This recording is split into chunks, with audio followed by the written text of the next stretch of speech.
What is up, family? We have another Patreon request. We have an in-depth analysis of Freddy Fazbear's Pizzeria Simulator. Is this about a game? Is this a game? Is this the Freddy, that Freddy Nights Out thing? I don't know. For me, the movie did nothing for me. Actually, I didn't even watch this because it looked so damn stupid. And the game, I watched Squeezy play the game, and it looked absolutely boring to tears. So I don't know. I guess this guy is going to explain for 50 minutes about this game. Maybe he's going to explain why it sucks. Maybe the game is good. I don't know, but it didn't look. This is a different game. Yeah, this is a different game. I think Pizzeria Simulator. Well, anyway, tip off. Warning. Attention. Oh. Jump scares, really? Okay, scare me. On December 6th, 2017, Scott Cawthon had posted a supposedly family-friendly FNAF spin-off game to Steam for his fans to enjoy during the holidays. Many of these fans, including myself, decided to install the game, not expecting much out of it save for maybe an hour or so of entertainment. The guy's making a pizza. Now, if this can't be any more boring, I mean, look at this. They got games on your phone that can make pizza more exciting than this. But okay. The game was called Freddy Fazbear's Pizzeria Simulator, and upon opening the game, it didn't really seem like it would be anything special. It had simplistic, pixelated graphics, and it took the form of a top-down shooter-type game where the objective was to feed as many kids as possible with the pizza you made. This seemingly innocent kids game, however, would soon fall apart as you began to play it, revealing its true colors in the most disturbing way possible. Okay. It'll become a little more interesting.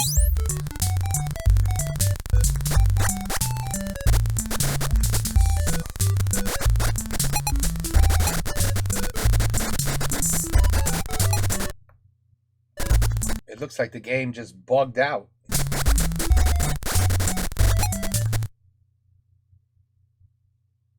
What happened?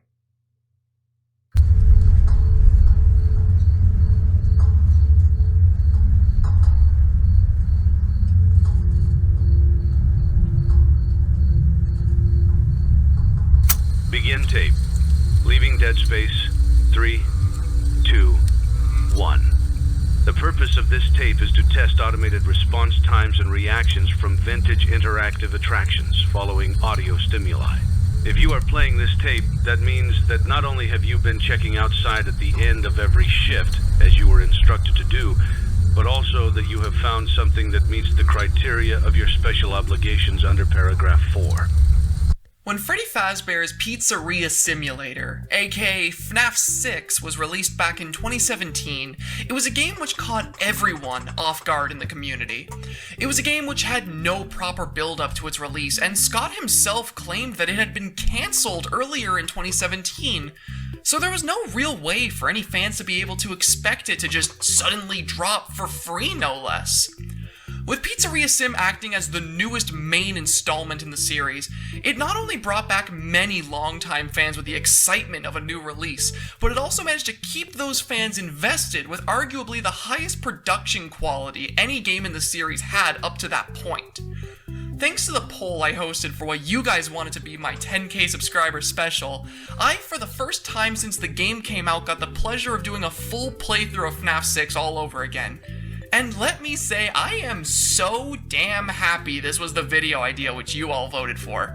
FNAF 6 is as good as a game in the series can get, in my opinion. It's a game with an insane amount of content that constantly and effectively juggles between fun and humorous minigames and some of the most stressful, terrifying scenarios from any horror game I've ever played.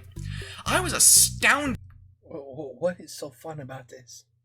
When I first played through this game again by the sheer amount of effort that went into it by everyone involved, and it gave me an appreciation for an installment that I never really paid much mind to.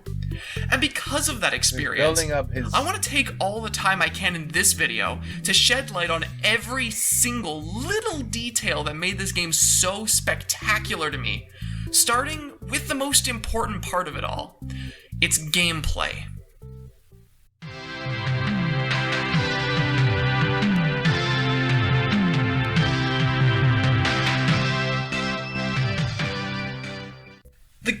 That was the gameplay? Gameplay of FNAF 6 is as intuitive and unique as the series gets, in my opinion. FNAF 6 is a game which chooses to juggle itself between 3 different phases of gameplay, which I'll be calling the tycoon phase, the office phase, and the salvage phase. Each of these phases of gameplay function entirely independently of the others, offering their own unique and entertaining experience. What I plan to do in this segment is go over each individual phase in depth, talking about their unique nuances and gameplay loops and why I love each and every one of them, starting with the most complex one, the tycoon phase.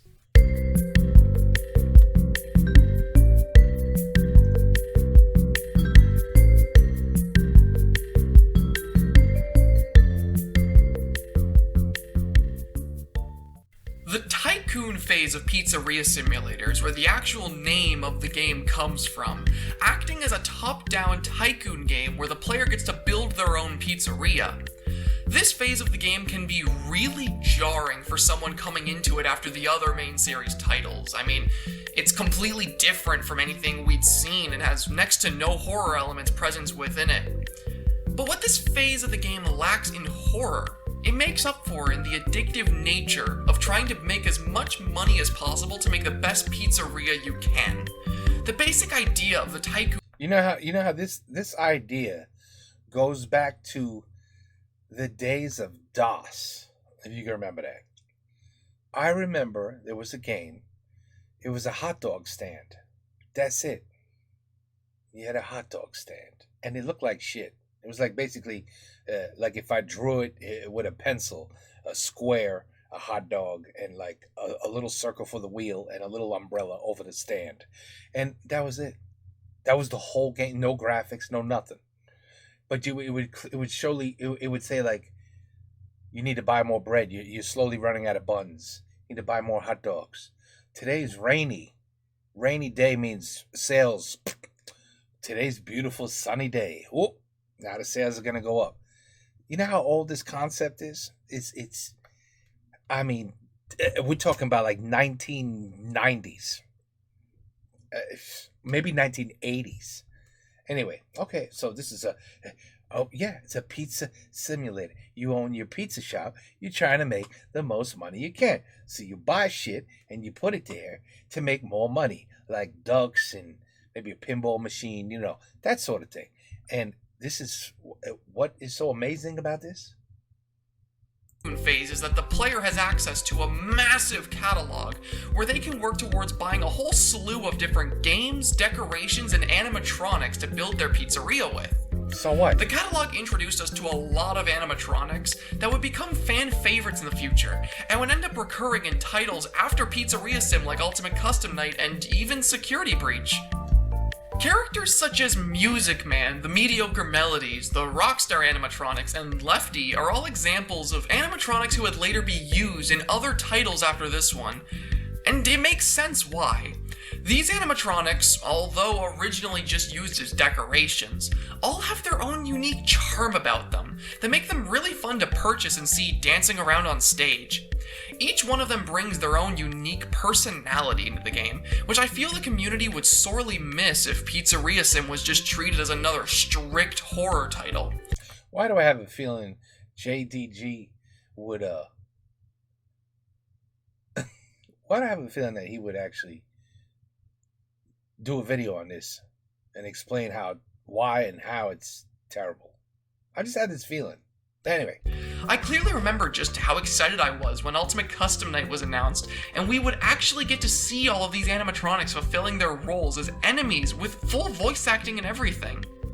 Okay, but I see nothing happening. Where are the people? Where are these animatronics? Like nothing is happening. All of these animatronics are really, really cool, and I love all their unique designs and personalities.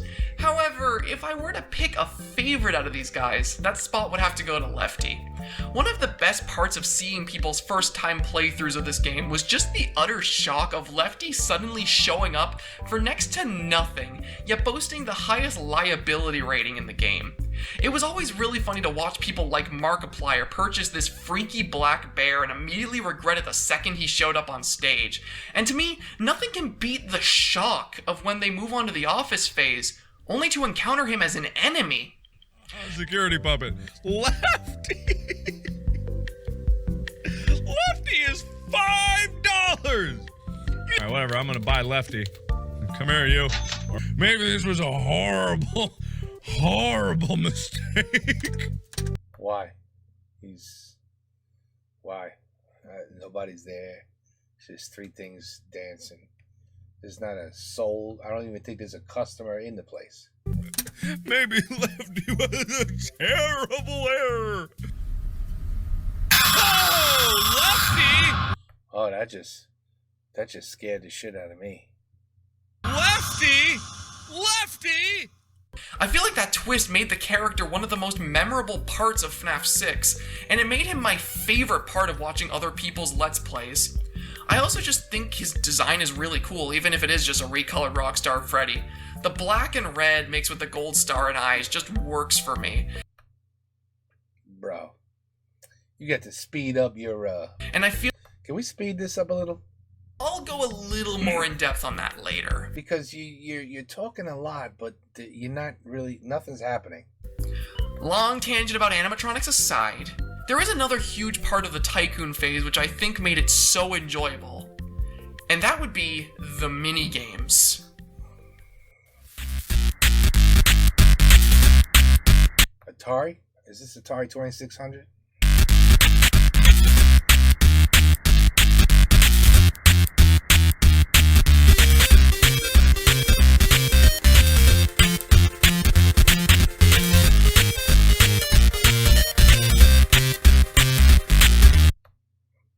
How in the hell could this be fun?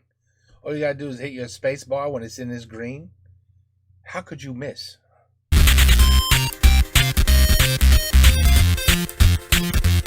Okay, let's pass forward because it's not. That don't look fun to me. Wow. Okay, hold on. Let's see why he's dead. Games like Midnight Motorist to, well... He just fell on the ground. The minigames are all very fun, and carry the same amount of fun personality I talked about with the animatronics you can purchase. They're filled with small jokes, usually at the expense of poor little Helpy, and they're a great way to try and earn points to buy that next big game you want for your pizzeria. I also really like the whole system Scott put in place for the play tokens used to play these little mini-games. By having only a limited amount of play tokens every day, it gives the mini-games a much more nostalgic arcadey feeling, where you want to make sure you get as much value out of every single mini-game you play as possible. They also, oddly enough, add to the horror side of the game in my opinion, because the closer you get to running out of tokens means that you grow closer to having to enter the office phase. And to me at least, that added a lot of unexpected dread to what was essentially me playing with toys to buy more toys. There was a lot of really fun minigames in this phase. Okay. These do not look like fun games. Whatsoever. Very similar bullet hell type gameplay. You just showed us that. You just showed us that with the pizza for like 2 minutes in a row. And anyway, the Now you're gonna explain this too? last minigame I'd like to shed some light on is the carnival hoops. I don't even know what it is about this one that I love so much. Okay. Good God. This could have been a 10-minute video. Or for their naturally addictive nature.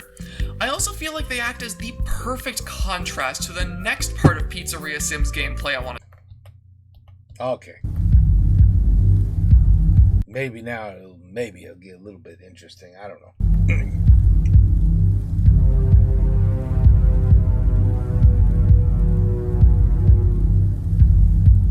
something gonna come out and terrify me.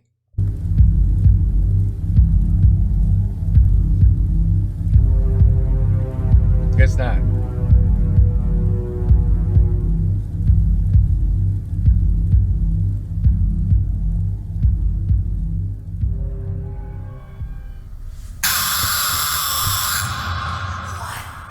Oh my god.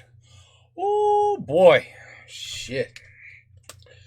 Got me good there. Woo. Happy family. Oh, one big happy family. Damn. The office phase is easily the most Five Nights at Freddy's part of this game, Ooh. if that makes sense, and it is by far the most stressful and terrifying portion the game has to offer. Don't ever say the word terrifying again. It's a very dark, unpredictable style of gameplay, where listening for whatever monsters are in the vents mean everything to your survival. What makes this particular part of the game so stressful is the same thing which I find terrifying about FNAF 4, being that you are constantly thrusted forward into danger, being forced to listen really closely for what's coming after you. The tools you have at your disposal in this phase are unreliable, stopping you from ever having one way of completing each night reliably. Without a reliable way to complete this phase of the game, you're constantly left trying to figure out to the best of your abilities what strategy works best for your way of playing out each night, usually ending in a lot of intense scares as you painfully trial and error your way through it. Even the best of strategies I've seen regarding this phase of gameplay can completely fall flat with bad enough luck, and I feel like that makes this particular game the most stressful experience you can get out of any in the series. It's getting hot. Not necessarily the scariest, I 101 still degrees. think FNAF 4 holds that title, but definitely the most stressful. Moving on from the randomness of this phase, however, I find there is one main mechanic tied to this part of the game, which makes it so stressful that I genuinely find it really difficult to play it. That mechanic being how you complete each night. You see, in most other FNAF games before this one, nights were simply completed by waiting for the time to hit 6 a.m. It was a time-based, reliable... I believe that's when we were watching Squeezy play it. That's, yeah. That was going on a lot. Mechanic, which allowed the player to make decisions based on what would allow them to last long enough to survive. In this phase of Pizzeria Sim, however, that system gets thrown into the garbage and replaced with a new mechanic. In Pizzeria Sim, the player wins by completing all of the slow tasks on their computer before being able to log off for the night. This system is absolutely terrifying because it ties your surviving the night to a system which forces you into the most vulnerable state you can be, sitting and staring at your monitor as you painstakingly wait for each task to complete while waiting with bated breath for the sounds of animatronics approaching to either your left or your right. It's an absolutely terrifying experience, and it's one which I find myself constantly trying to avoid at all costs. In my playthrough, which you're watching right now, I find myself in between each office phase trying to stall as much as possible before moving on to the next, and when I realized that I was even doing that, it made me realize just how well made the horror of this section is. The randomness and unreliability of your tools, combined with the fact that survival is based off a system which leaves you completely vulnerable, works to create an experience which makes you sweat every single time you play through Pizzeria Simulator, and it's a part of the game I've grown to appreciate more than I ever did 5 years ago when I originally played it. I genuinely believe now that this portion of the game is one which can definitely compete with my absolute favorites, and it's only one of 3 very solid sections of a huge game. Speaking of those other 3 sections, let's move on to the final phase of FNAF 6's gameplay, the salvage phase.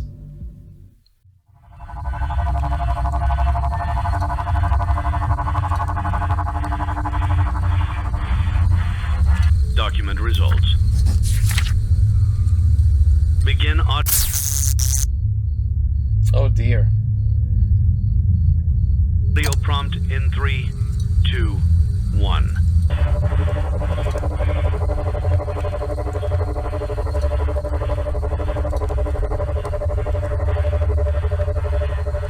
Oh wow. Document results. Oh, shit. Oh, I'm sorry. Hold on. Document results. Damn, he's not kidding. That was terrifying. And you lost the salvage. Ain't that a bitch? The salvage phase of Pizzeria Simulator is what I would describe as having the strongest atmosphere out of the three main phases of the game. During this phase, you find yourself locked in a pitch black room which is lit by only a single yellow light bulb, with one of the four main animatronics sitting across from you. This phase of the game is one which hinges its horror off of the atmosphere, rather than even the anticipation of the oncoming jump scares. Sitting and staring at an animatronic which can kill you at any second, all the while a distorted audio track plays in the background, is just extremely eerie, and it gets made even worse by the unpredictability of it. When I was watching Let's Players go through this game, I thought this phase was really simple.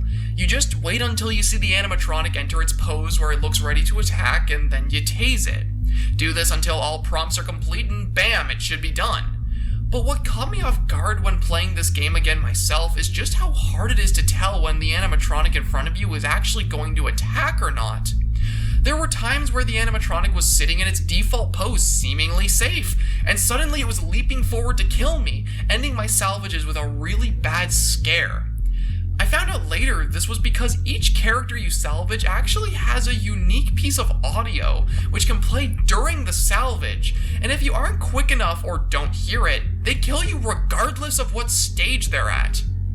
This mechanic adds a whole other layer to what I initially thought was a really simple minigame, by forcing you to not only stare really closely at the animatronic at the table, but also listen really closely for this small audio cue. The game sets you up in two ways to get jump scared, both setting you up for the sudden change of the visuals, and for the loud scream that comes with them. This phase of the game is deceptively difficult, and I both really love it because of how terrifying it manages to be with such little going on, and hate it because I'm the one who has to play it. I would hate it too if I had to play it. All three phases of Pizzeria Simulator offer a unique and equally enjoyable... Hold on, I'm not even paying attention to this. Hold on. All three... Let me see what these questions are. Phases of Pizzeria... What? No, yes, unsure. Prompt 5 results. What? Employees only, paragraph 4. I guess I would have had to read paragraph 4. Simulator offer a unique and equally enjoyable experience for their own different reasons. I feel like each one of these gameplay phases are so well crafted that each individual one could have been an entire game on their own, so to have them all tied together into a singular experience makes Pizzeria Simulator feel like a really large and finished game. They all work together to create an experience which is entirely unique to this entry, and with the three of them, it's no wonder how addicted I became to starting new save files of this game and trying new ways to play each and every one of them. There's so much content packed into this game that you can really get lost trying to find the best ways to build your pizzeria, or develop the best strategy for beating the office phase. And most points in the game also greatly encourage looking for the previously mentioned secrets to find one of the many endings to the game's story. And speaking of the story, that's the next major part of this game I would love to cover in detail, as I feel that narratively, this game is one of, if not the strongest in the entire series.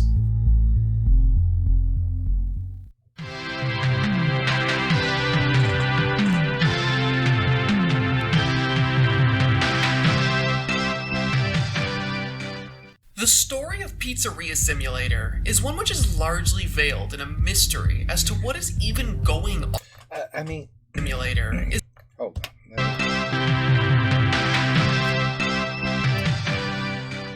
The story of Pizzeria Simulator is one which is largely...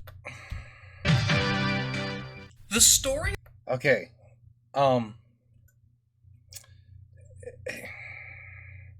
Okay, so one of my favorite games is Roller Coaster Tycoon. The first one. Even the second one kicked ass. It was basically it was like part one all over again with additional rides and scenery. That's why it was still great. Once they went to 3, 4, 5, then it became a disaster. But anyway, the best part about that game was watching the crowd react to what you added. So if you added a roller coaster, you had a crowd go towards it, create a line. You could put sodas and hamburgers before in the line, and they would eat that. You know, throw up, throw trash on the ground if you didn't have a garbage can around. That is called interaction and fun.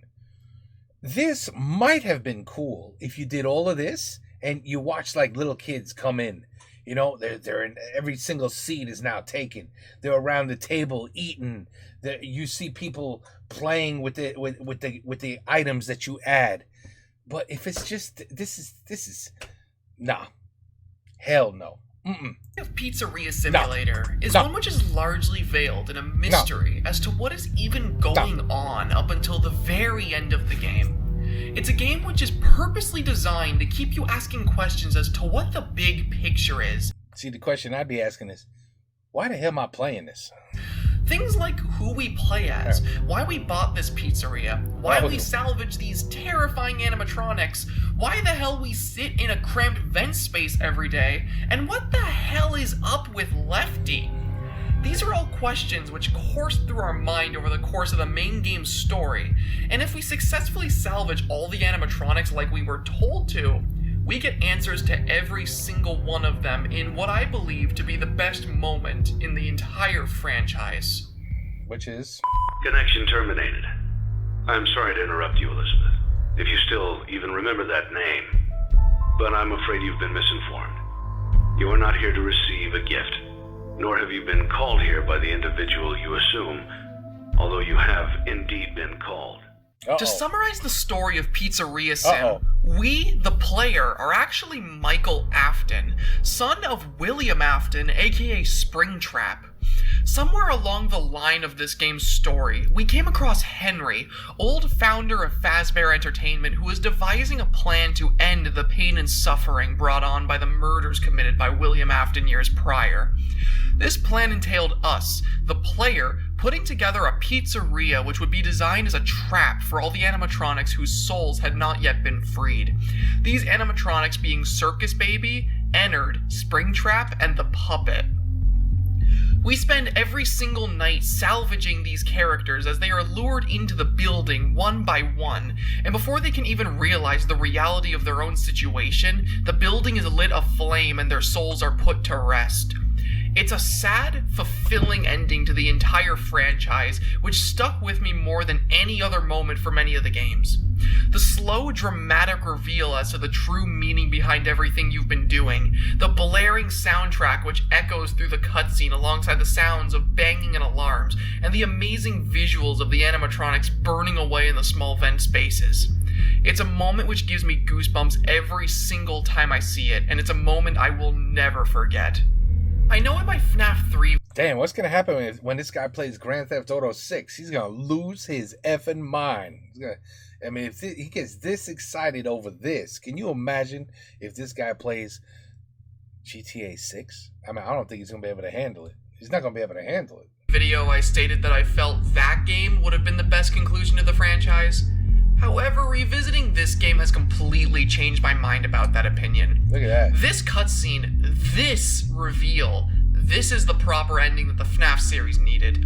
It does everything it needs to create a perfect conclusion. It ties up all the loose ends that were present, leaving just enough of a mystery intact to fuel the theories of the fans while also making major reveals we never knew to the story, like the true identity of the puppet.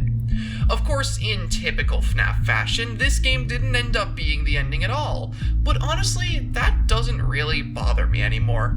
The games that came out after FNAF 6, although not really acting as conclusions to the series, each have their own merits that make them worth playing and being a part of the franchise. This game, no matter how many sequels are released, will always have the benefit to me of being the narrative conclusion to the FNAF games made by Scott himself, even if a game like Ultimate Custom Night came after, which I view as being a sort of epilogue game canonically. Another aspect of this game's story I love, other than its conclusiveness, comes from the many different Easter eggs riddled throughout it. The Easter eggs in FNAF games have always been one of their most important aspects, acting as a fun way for fans to try and learn more and discover secrets within the games. Pizzeria Sim has some of the most Easter eggs out of any game in the series, and each one works to expand upon the story by adding more mysteries and providing clarity to past events we knew very little about. There are 3 main minigames within the Tycoon phase of FNAF 6 which you can buy that have really important Easter eggs behind them. These minigames being Fruity Maze, Midnight Motorist, and the Security Puppet. The secrets inside each of these minigames are triggered when specific criteria has been met, and each one is meant to reveal some disturbing parts of the FNAF lore, or give context to events we already knew about. The first of these minigames being Fruity Maze. Fruity Maze is a game which takes the appearance of an innocent Pac-Man-esque arcade game, where your objective is to collect as many fruits in the maze as possible. I don't care. I really don't. Time reveals the true colors of the minigame, Who cares, really? crying with a very familiar yellow rabbit standing behind her.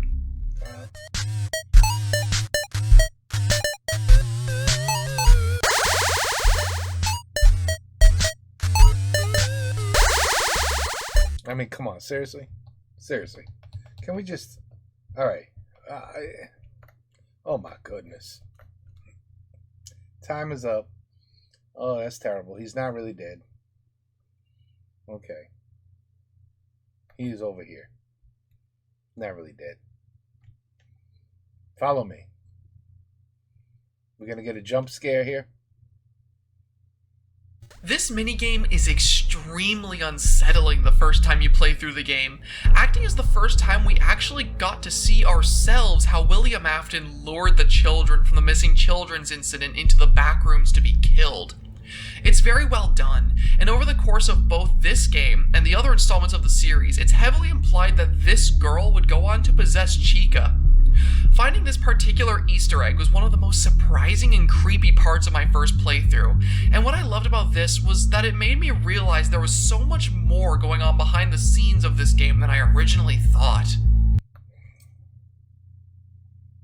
This one's rough. I mean, this is so long. Quieter plays in the back. And just so boring.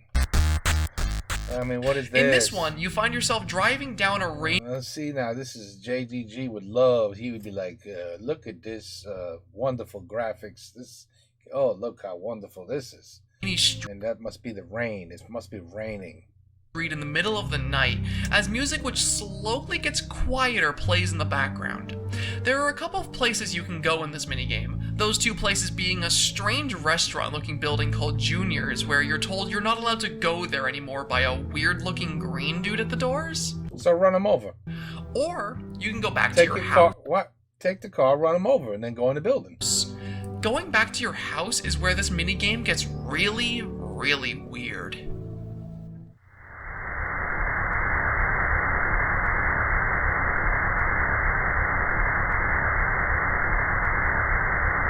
This better be exciting. This section of the minigame starts with us entering our house, where we're greeted by someone sitting in the living room watching TV.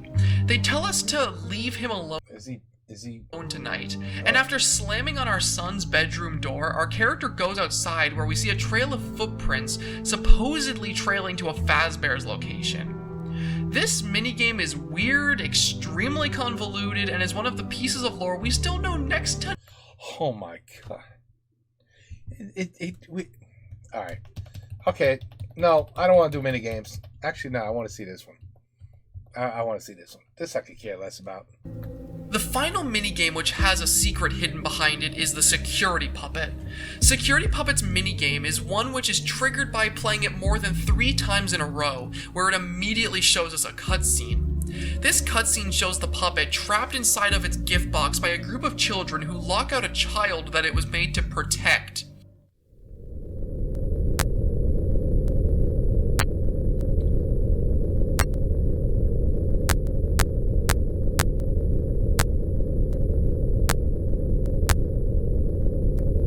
you lock the kid outside in the rain. You didn't let him in. It's not very nice. Oh, now you got a ghost because they killed him in the box. So now he's coming back to take your soul. As the puppet manages to escape its box, we see the child fade away, and we're able to go outside to chase after them. Going outside, we see the puppet begin to deteriorate in the rain, until arriving at the child's corpse, where it breaks down next to her. The child died?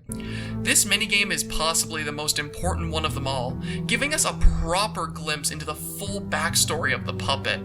It's extremely sad watching as this puppet literally kills itself trying to save a girl in the rain who's already dead, and it brings a new layer to the puppet's backstory we never saw before.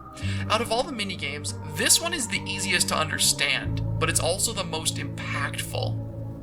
All three of these minigames act as a way to add layers to the story of a game which was already filled with interesting lore. They each have their own mysteries they bring in, some more than others, and act as a way to give us glimpses into the game's past we never got to before. Discovering each of these minigames was really interesting as well.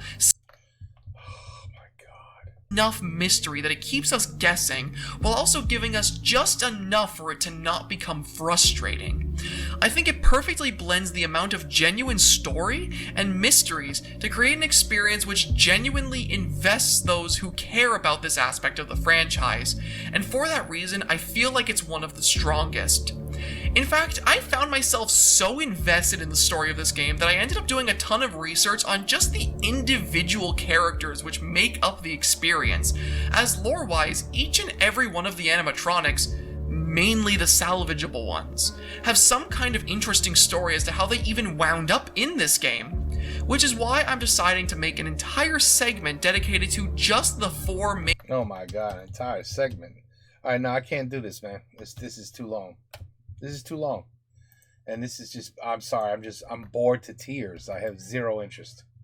This is a tough one.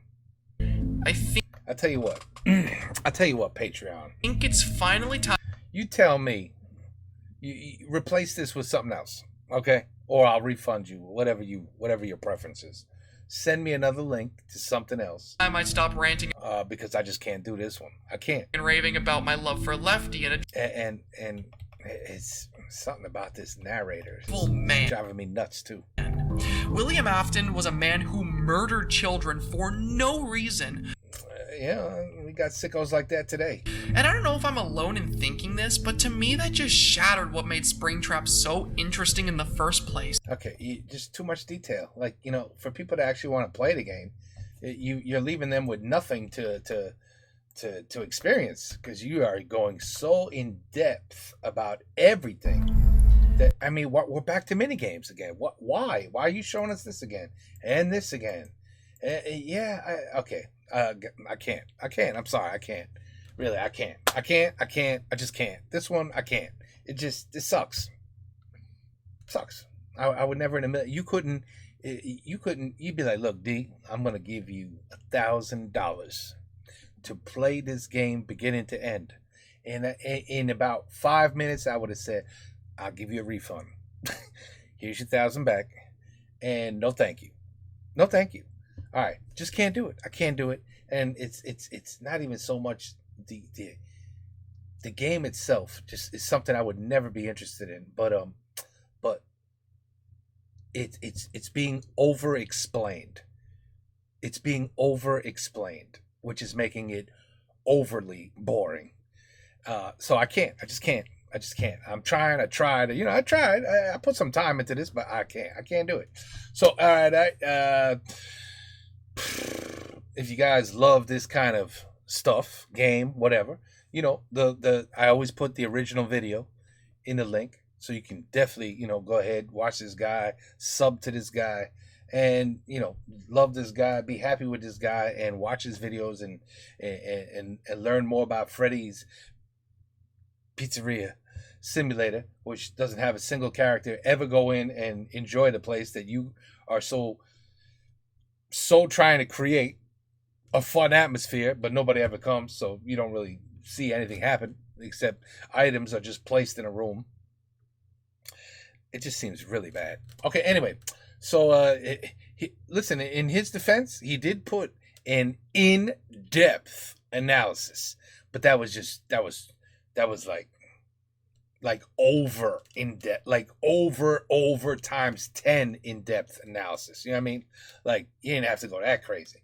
Cause like I said, this could have been a 15-minute video, in my opinion. He could have blew by this, explaining it differently, and it might have been more enjoyable for me. But this is I don't know, it's too long. All right, anyway, there you have it. I apologize. I don't do this often, but I can't do it. I just can't do this one. I just can't. Like I said, Patreon. Send me another request or ask for a refund. Your choice. I will gladly do either. Okay? Take care. Peace out. Have a good night. And get to another one real quick.